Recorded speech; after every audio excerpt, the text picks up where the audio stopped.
Hi, my name is Talia Lyons. I'm 17 years old and I'm going into my first year of university. I'm Sarah Lyons. I'm 15 years old and I'm in the 10th grade. I'm Ayla Martin. I'm 13 years old and I'm going into 9th grade. And I'm Serena Lyons. I'm 13 years old and I'm in the 8th grade. We're Indigenous youth from the Wabindo Centre for Aboriginal Health. We're here to talk to you today about the opioid crisis in Ottawa, how to recognize the signs of addiction, naloxone training, and what you can do to help. Too many people are dying from opioid drug use in Ottawa and throughout Canada. There were a total of 74 emergency department visits for opioid overdose in March 2021. The number of opioid-related deaths in Ottawa have doubled during COVID. Common opioids are fentanyl, carfentanil, heroin, OxyContin, and morphine. The opioid crisis can affect anyone, like injured or elderly people managing pain, depressed people self-medicating to feel better, or lonely people coping with COVID isolation. When we asked which group of people with substance use problems were stigmatized the most, answers fell into the following categories: people who already use drugs, the underprivileged, and Aboriginal people. We want to reach students in grades 7 to 12 because that's usually the age when kids start using drugs. A 2015 survey of over 10,000 Ontario students found that 35% drank alcohol, 18% used cannabis, 15% stole medication, and 10% used opioids.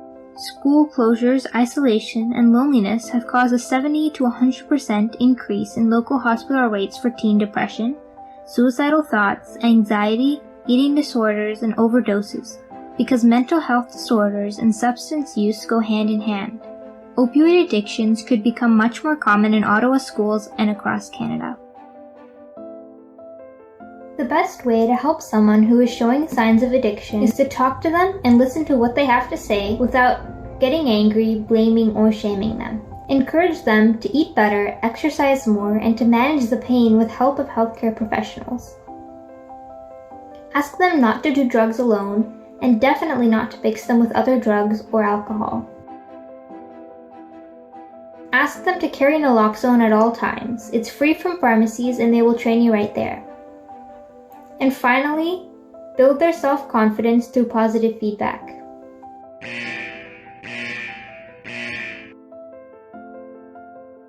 If you come across an overdose, don't panic. Shout out the person's name and shake their shoulders. Call 911 if they're unresponsive, then give them naloxone and start CPR.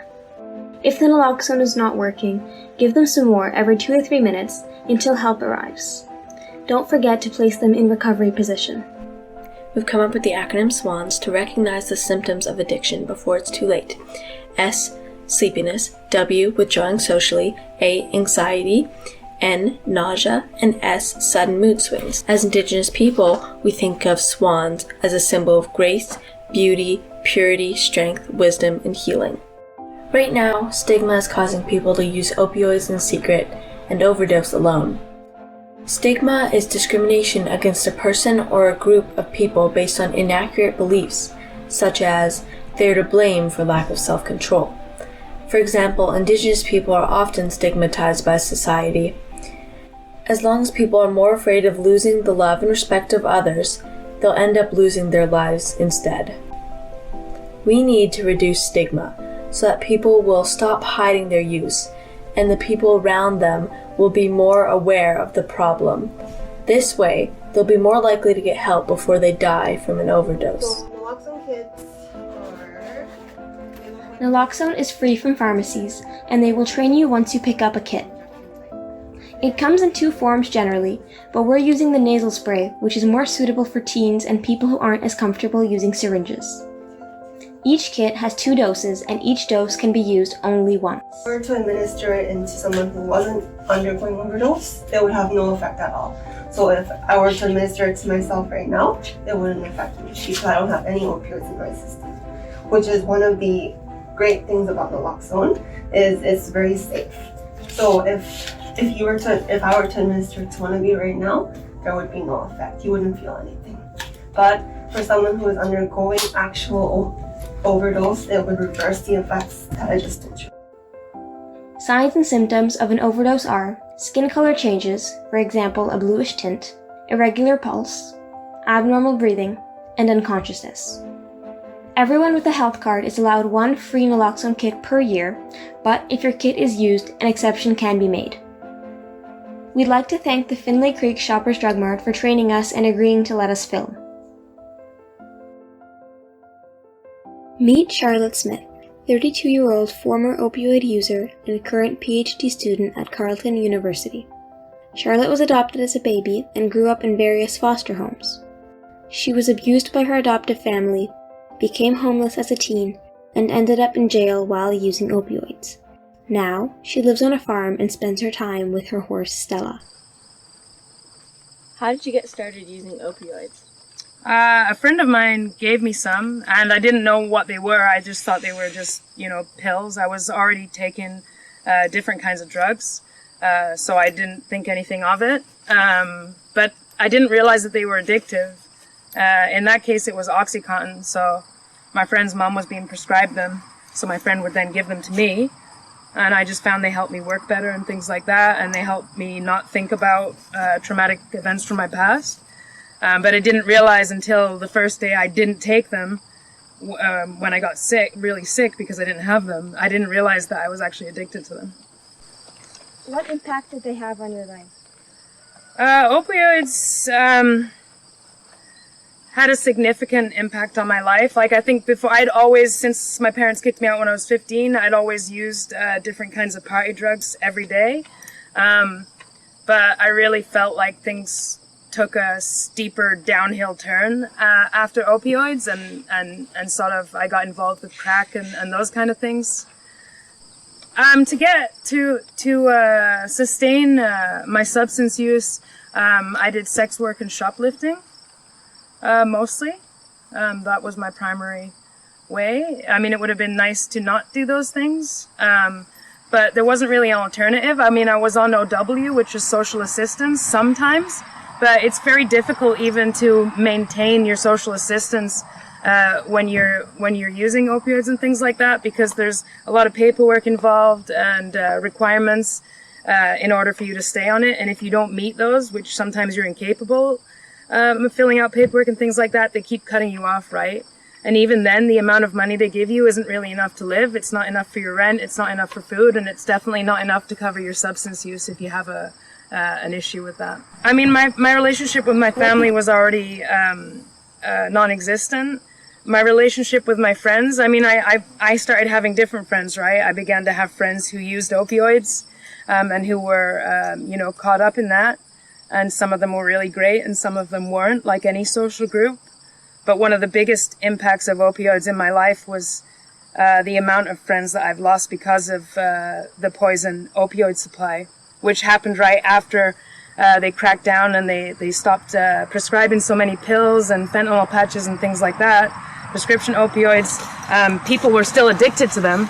So we had to find other ways of getting them. So people started making black market fentanyl and OxyContin and things like that, and it just started killing everyone. What made you want to stop using opioids?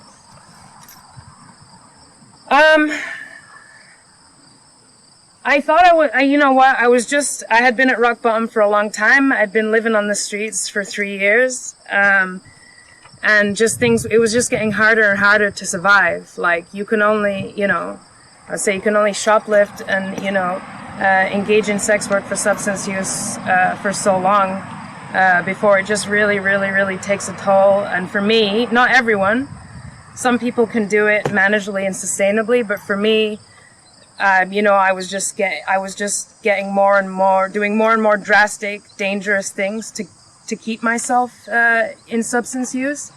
And my friends were starting to die at that time. It was right before what people call the opioid crisis, that I call the poison drug supply problem.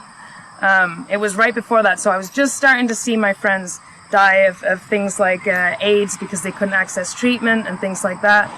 And I had gone to jail one last time, and I just thought, this is it. I know if I go back out to the streets, I'm going to die, and I really didn't care, but I thought I'm going to give it one last shot.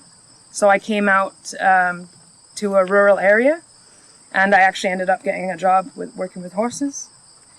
So just a few weeks out of jail and a few weeks of being not on opioids and not on crack, I got a job at a farm, and somehow I managed to keep it together, and just every day seeing the horses and knowing that people were putting that kind of trust in me. Obviously they didn't know that I was only 3 weeks out of jail, but having that opportunity and that trust, it gave me something to not want to lose, right?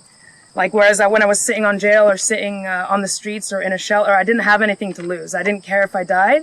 But then as soon as I had the horses, I really did care, right? Like, I would never want to, lose Stella.